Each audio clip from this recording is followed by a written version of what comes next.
2018, finale avec l'équipe de France victorieuse, il y a eu des émeutes, il y a eu des débordements, il y a eu des incidents, il y a eu des arrestations. On en a peu parlé. Hein, il y en a eu. Pour préparer l'émission, je suis retourné voir des articles. Excuse-moi, mais les incidents étaient commis par qui? Par des supporters français? Non. Qu'est-ce que tu me racontes? Par qui, Daniel? Mais en fait, les fauteurs de troubles sont quasiment... Quand dans les manifs, c'est les Black Blocs, dans ce genre de manifestations publiques, qui commet les infractions? Mais va au bout de ton raisonnement, qui? Bah d'après toi? Ce sont toujours les mêmes bandes de délinquants. C'est-à-dire? Ce sont toujours les mêmes bandes de délinquants. Mais qui viennent des banlieux, qui viennent des quartiers. Qui viennent des banlieues, qui viennent des quartiers. C'est pas la vérité. Mais j'espère que là tu plaisantes pas. Non, mais tu l'affirmes. Tu sais qu'il faut oser dire les choses dans la vie. Tu l'as dit. Il faut oser dire les choses. C'est toi qui dis ça. Il faut pas avoir peur de dire ça. Mais demande aux forces de l'ordre. Mais il n'y a pas marqué dans les interpellations jeunes des quartiers. Mais demande aux forces de l'ordre, elles vont te répondre. Tout ça, c'est connu. Tu veux qu'on appelle la police? Vous voulez des numéros de téléphone? On appelle pour la réponse. Qui sont les fauteurs de troubles? Vous blaguez, j'espère quand même. On le sait très bien qui c'est. Daniel, tu as posé la question sur la table. Pourquoi on a toujours effectivement en France des émeutes ou en tout cas des incidents après des manifestations publiques et qu'on n'en a pas à Doha? Et tu dis ensuite, je vais aller dans ton sens, dans ton raisonnement, tu dis effectivement si tu as des numéros de téléphone, on le confirme, c'est souvent des jeunes des banlieues, des jeunes délinquants, des cités. Et bien effectivement, et tu remarqueras que je ne fais pas de rapport. Tu n'étais pas là pendant un mois, j'avais eu le temps de pas m'exprimer. Là maintenant tu me reprends. Donc et ces jeunes des banlieues, jeunes des cités, effectivement d'un postulat sociologique, en viennent à créer ce genre de débordements et d'incidents parce que justement, dans leur propre inconscient, ils ont le sentiment d'une injustice, d'une inégalité de fait, parce que ces jeunes parqués en banlieue, vivant dans une très grande précarité. Non mais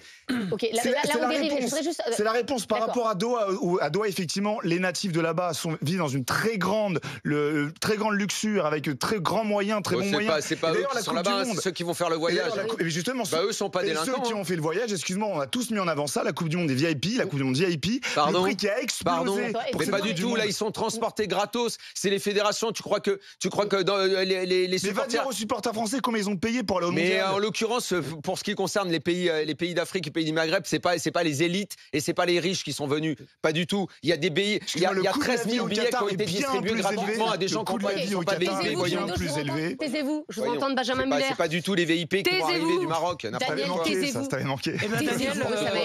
C'est vrai que ça m'avait manqué aussi. Ça. Oui. Là, on a un peu de panache. Juste pour dire sur la prévention, faut pas découvrir. Enfin, je veux dire, à chaque fois qu'il y a un événement populaire, il y a de la prévention. Le 21 juin, la fête de la musique, il y a plein de stations de métro qui sont fermées dans Paris. C'est vrai. Absolument. À Cannes, le long de la Croisette, à Cannes, quand il y a le feu d'artifice du 14 juillet, ils ferment une partie de la Croisette à Cannes. Est-ce que ça choque les gens? Non, c'est pour éviter effectivement les débordements, parce qu'il y en a toujours partout sur tous les événements. Mais non, le 14 juillet, c'est une fête nationale et en plus c'est un jour férié. C'est pas tout à fait pareil. Oui, là, c'est pas une fête nationale. T'as le droit de pas aimer le foot. Non, on parle de sécurité. On parle tout simplement de sécurité. C'est une question de sécurité. C'est pas lié jour férié, pas jour férié. Après, le fait qu'à Doha ça se passe très bien, les gens qui vont à Doha c'est des supporters. Et là, je veux dire, moi je fais quand même partie de ceux qui disent que dans la grande majorité des gens qui sont descendants dans la rue pour ces derniers matchs, ça s'est très bien passé. Daniel, je suis désolé de le dire. Oui, encore heureux, mais on peut le rappeler parce que les gars ils vont jamais prendre l'avion pour aller tout péter dans un autre pays. Ça n'a, je pense, strictement rien à voir. Et moi, ce que je trouve, il y a quand même une instrumentalisation politique pour le coup qui est évidente. Et disons les choses, parce qu'on joue contre le Maroc.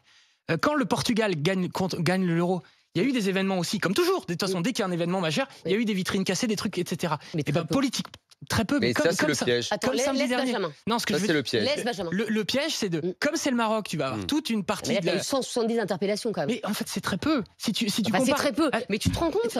C'est énorme. C'est énorme, c'est très peu. Si tu compares avec une... Attends, laisse-le finir. Le problème, c'est ça, c'est le piège. Le piège, c'est que si tu compares avec une des manifs récentes, les manifs un peu costauds qu'il y a pu y avoir dans Paris, je te parle même pas des Gilets jaunes, je te parle des autres, t'es toujours à ce nombre d'interpellations. Non, t'es à moins que ça. T'es pas à 170. Tu veux qu'on regarde? Oui. Bien sûr que c'est comparable. Et en fait, t'as d'un coup des centaines de milliers. Allez, j'exagère, des dizaines de milliers de personnes.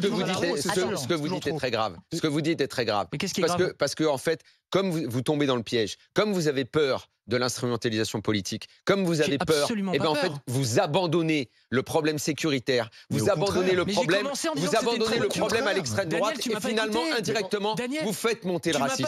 Vous faites monter les conneries qu'on entend dans la bouche d'Éric Zemmour et dans la bouche d'autres leaders politiques. Vous les avantagez avec votre réflexion. Au lieu de considérer que tout le monde est pareil.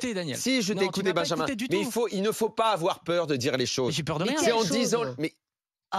Vous ne voulez pas reconnaître qu'il y a un problème sécuritaire et qu'en fait, Daniel, est-ce que tu penses, si demain c'était France-Belgique le match et qu'il y avait les mêmes échauffourées après le match, il y en aurait moins. Est-ce que tu penses, il y en a eu en 2018 contre la Croatie. Est-ce que tu penses que politiquement l'extrême droite se saisirait du problème de la même manière? Réponds franchement. Mais bien sûr que non. Bien sûr que non, parce que ça vient le Maroc. Donc quand elle parle de guérilla, de guerre civile, je trouve que c'est légèrement excessif, ou alors les mots n'ont plus aucun sens.